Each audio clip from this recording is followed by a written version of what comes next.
Mucha gente cree que el derecho se limita a citar leyes, comentar, sentenciar o repetir doctrinas, como si fuera un ejercicio de memorización. Sin embargo, cuando hablamos de derecho en clave científica, nos referimos a que debe ser tratado como una disciplina académica, rigurosa, aplicando un método científico, con hipótesis, objetivos de investigación, una metodología adecuada, cualitativa, cuantitativa, pero sobre todo con resultados verificables, evidencias. Esto implica que un paper jurídico no puede quedarse en una simple opinión personal, sino que debe demostrar un proceso de investigación sistemático.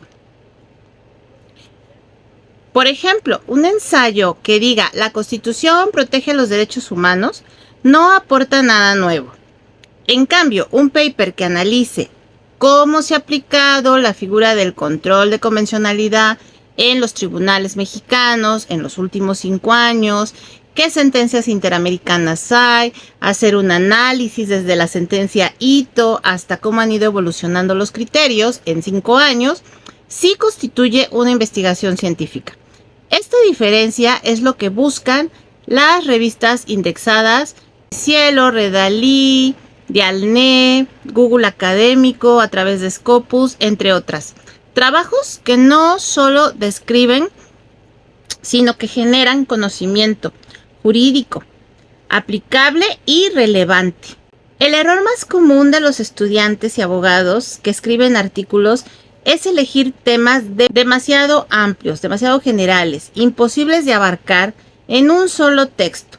Por ejemplo, querer escribir sobre el derecho penal en México es tan extenso, no tendrían cabida en una revista académica.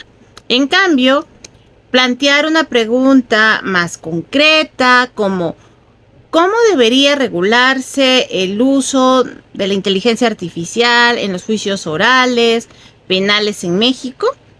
Sí es viable porque delimita el objeto de estudio y se conecta con un problema jurídico actual y además científico. Otro buen ejemplo sería pasar de un tema genérico, como la igualdad de género en el trabajo, a una pregunta de investigación precisa. ¿Qué impacto tiene la reforma laboral de tal periodo, 2019, en México, sobre la reducción de la brecha salarial entre hombres y mujeres? Este tipo de preguntas invitan al análisis jurídico, científico y además generan un aporte novedoso para la comunidad académica y las políticas públicas. El objetivo de investigación es la brújula que da dirección a tu paper. Sin un objetivo claro, tu trabajo se convierte en un ensayo disperso. Un ejemplo de objetivo mal definido sería hablar sobre derechos humanos en México, porque es demasiado ambiguo. En cambio, un buen objetivo sería analizar la viabilidad constitucional del reconocimiento de los derechos humanos, analizar la viabilidad constitucional del reconocimiento de los derechos de la naturaleza en México. Este último enmarca la investigación dentro de un debate jurídico contemporáneo y específico.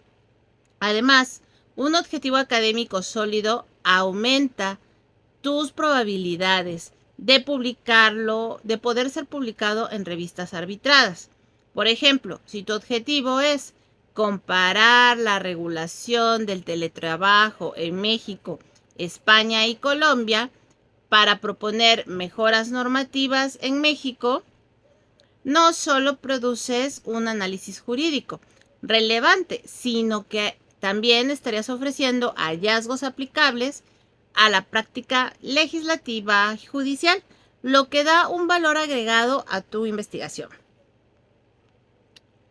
Un artículo académico en derecho debe respetar también una estructura universal, En cualquier revista nacional, internacional, que tenga un arbitraje, te van a solicitar lo mínimo que lleve un título, un resumen, una introducción, una introducción bien hecha, porque luego hacen unas introducciones de libros o de artículos científicos que no tienen nada que ver con el desarrollo del capitulado. El marco teórico, una metodología, determinar si vamos a usar una metodología cualitativa o cuantitativa, que lleve evidencias, resultados, discusión, estadísticas muchas veces, conclusiones, pero sobre todo fuentes bibliográficas. Es decir, las fuentes o las evidencias deben estar citadas en un sistema que a veces denominamos APA, o hay otros sistemas de cita de fuentes, que ya hablaremos en otro video. No se trata de un capricho editorial, sino de un estándar científico que va a facilitar la comunicación académica internacional. Por ejemplo, el título impacta. Por ejemplo, un título como El impacto de la inteligencia artificial en la responsabilidad civil resulta claro y atractivo. También juega un papel fundamental. Debe explicar en 150 a 250 palabras el objetivo, la metodología, los resultados y los aportes. Piensa que los investigadores en Google Scholar o en bases como Redalyt suelen leer primero los resultados antes de decidir si consultan el artículo completo. Por eso, un buen resumen es tu primera oportunidad de convencer a la comunidad académica de que tu trabajo tiene un valor científico. El marco teórico no es un adorno ni un relleno, es el cimiento de tu investigación.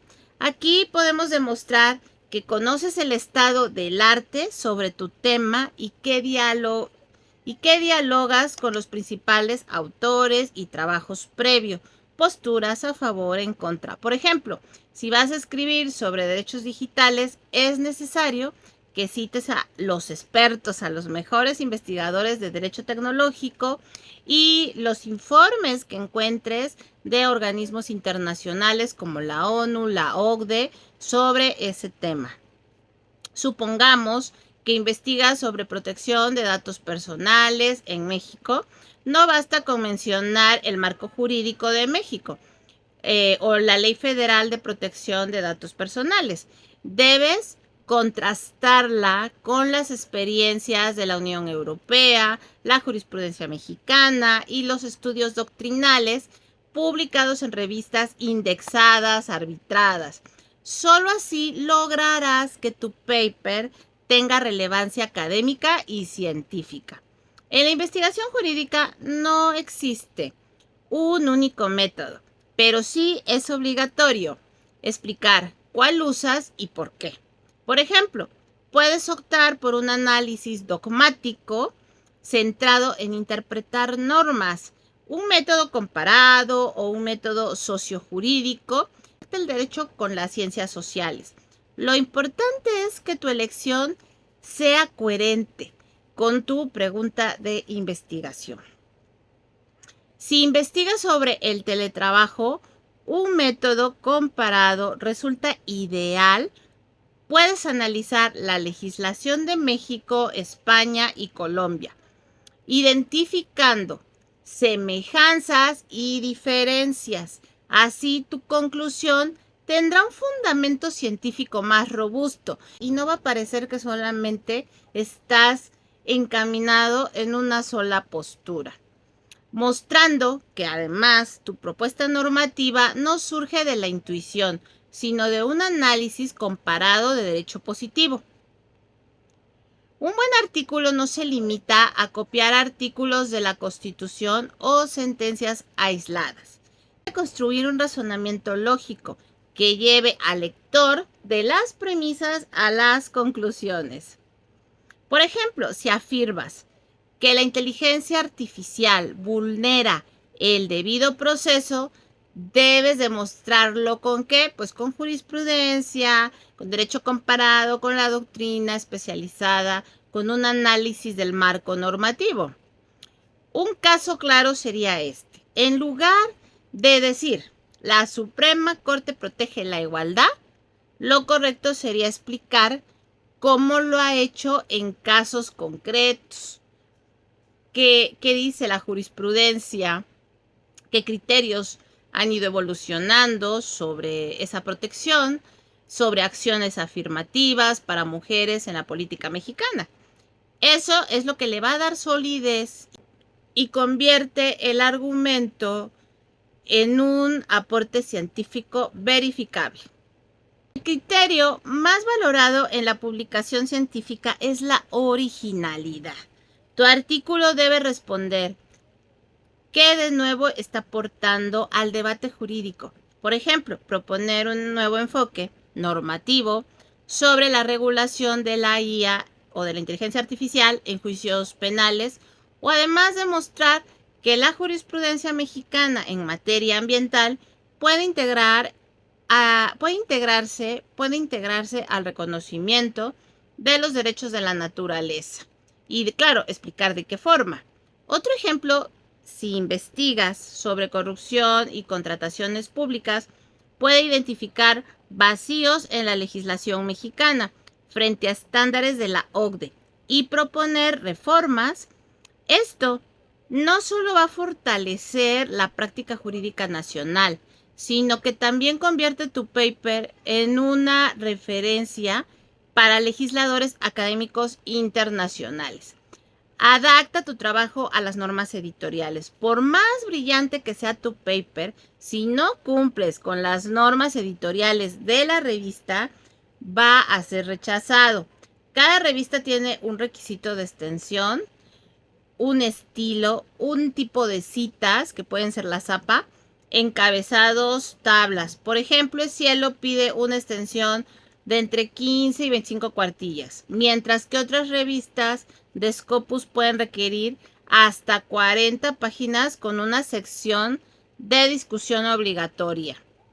Un ejemplo práctico: si envías un paper de derecho constitucional a una revista como Dialnet y no usas el formato de citas APA, lo más probable es que sea rechazado de inmediato.